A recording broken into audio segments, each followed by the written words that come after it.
Hi guys, welcome back to my channel. Welcome back new another video. আজকে আমি তোমাদের সাথে শেয়ার করছি সিম্পল একটা মেকআপ লুক।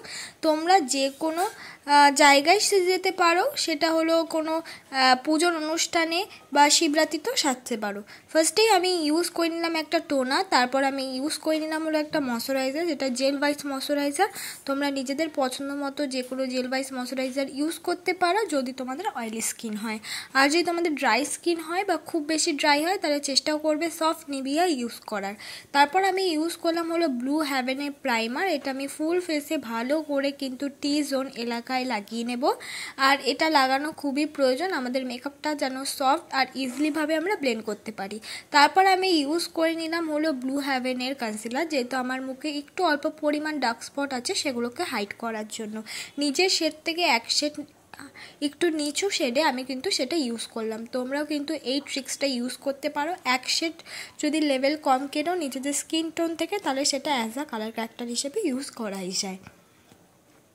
ভালো করে ব্লেন্ড করে নিলাম। এর ওপরে কিন্তু অবশ্যই আমি একটা সিসি ক্রিম, বিবি ক্রিম বা ফাউন্ডেশন ইউজ করব। ভালো করে ব্লেন্ড হয়ে যাওয়ার পর আজকে আমি মেকআপটা করব ল্যাকমি সিসি ক্রিম দিয়ে।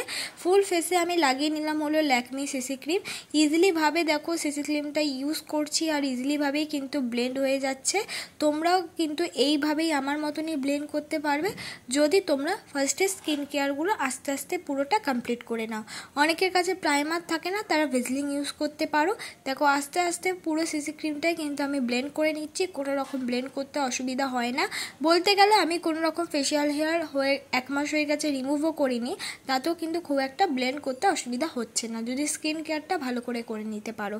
এবার আমি লাগিয়ে নিলাম হলো সুইস বিউটির কনসিলার। একদম অল্প পরিমাণ ইউজ করতে হয়, বেশি পরিমাণ ইউজ করলে কিন্তু একদম হোয়াইট কাস্ট হয়ে যায়। তাই যারা সুইস বিউটির কনসিলার ইউজ করো তারা তো জানোই, আর যারা নিউ বিগিনার আছো তাদেরকে বলবো সুইস বিউটির কনসিলারটা একদম চোখের অনেকটা নিচ থেকে একদম অল্প পরিমাণ ইউজ করবে। সুন্দর করে সুইস বিউটির কনসিলারটা আমি ইউজ করে নিচ্ছি।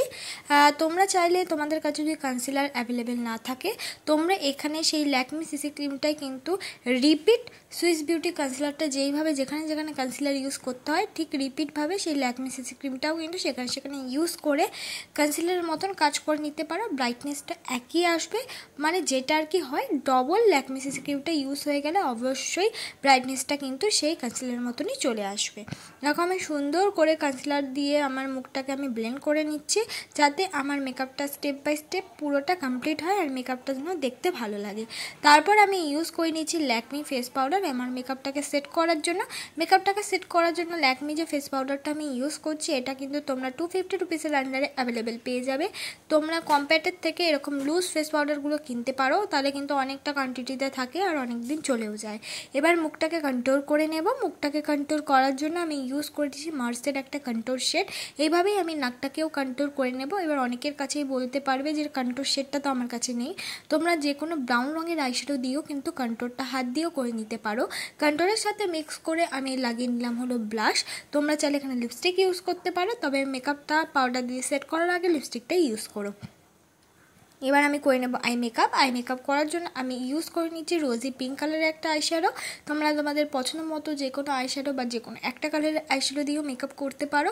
আর প্রথমেই আমি লাগিয়ে নিলাম পেছন দিক দিয়ে আইশ্যাডোটা, তারপর একটা শিমারি আইশ্যাডো সামনের দিক দিয়ে ইউজ করে নিয়েছি। এটা ঠিক পিঙ্কিশ একটা শিমারি আইশ্যাডো, তার মধ্যে একটু গ্রিনিশ ভাব আছে, একটু অন্যরকম, তাই আমি ভাবলাম যে এই আইশ্যাডোটা একটু ইউজ করা যাক। এবার হলো এই আইশ্যাডোটা চোখের নিচে আমি অল্প পরিমাণ লাগিয়ে নিলাম। এবার লাগিয়ে নিলাম হলো ব্লু হেভেনের কাজল। ব্লু হেভেনের কাজলটা অনেকবার বলেছি, একবার কিনে দেখতে পারো। যারা বিগিনার আছে প্রায় 2 বছর তো আরামসে চলে যাবে। কাজলটাকে আমি সুন্দর করে ব্লেন্ড করে নেব আইশ্যাডোর সাথে।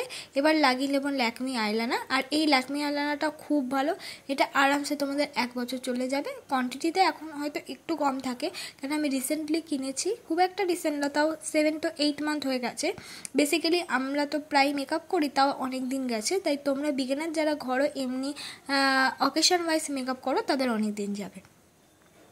এবার ওইটা দিয়ে মাস্কারা আমি পরে নিলাম আইলাইনার দিয়ে। এবার হলো এডিএসের আইব্রো পেন্সিল দিয়ে আমার আইব্রোটাকে আমি ড্র করে নিচ্ছি।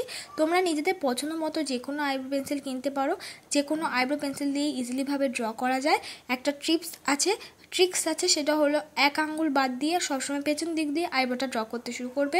সামনে এক আঙ্গুল মতন কিন্তু আইব্রোটা ড্র করা ছাড়াই থাকবে। তারপর আস্তে আস্তে আইব্রোটাকে যে কোনো স্কুলি ব্রাশ দিয়ে কম করতে পারো। অনেকের কাছে যারা বিগিনার আছে স্কুলি ব্রাশ নাও থাকতে পারে, তাহলে আমি বলবো এরকম ধরনের আইব্রো পেন্সিল কেনো যার পেছনে ছোট্ট পরিমাণ স্কুলি ব্রাশ থাকে। এবার হলো আমি মুখটাকে করে নিয়েছি হাইলাইটার। এবার আমি পরে নেব লিপস্টিক। আমি একটা রেডিশ লিপস্টিক ইউজ করেছি, যেহেতু আমার শাড়িটা রেড। এমন কোনো কথা নেই, তোমরা নিজেদের পছন্দ মতো যে কোনো লিপস্টিক ইউজ করতে পারো নিউড রঙে, তোমাদের পছন্দ মতো। তবে রেডটা আমার মুখে বেশি ভালো মানায়, তাই আমি রেডটাই বেশি ইউজ করি। তো এটাই আমার ফাইনাল লুক বন্ধুরা। তোমাদের যদি মেকআপটা একদম সিম্পল আর খুব ভালো লাগে, অবশ্যই একটা লাইক করতে কিন্তু ভুলো না।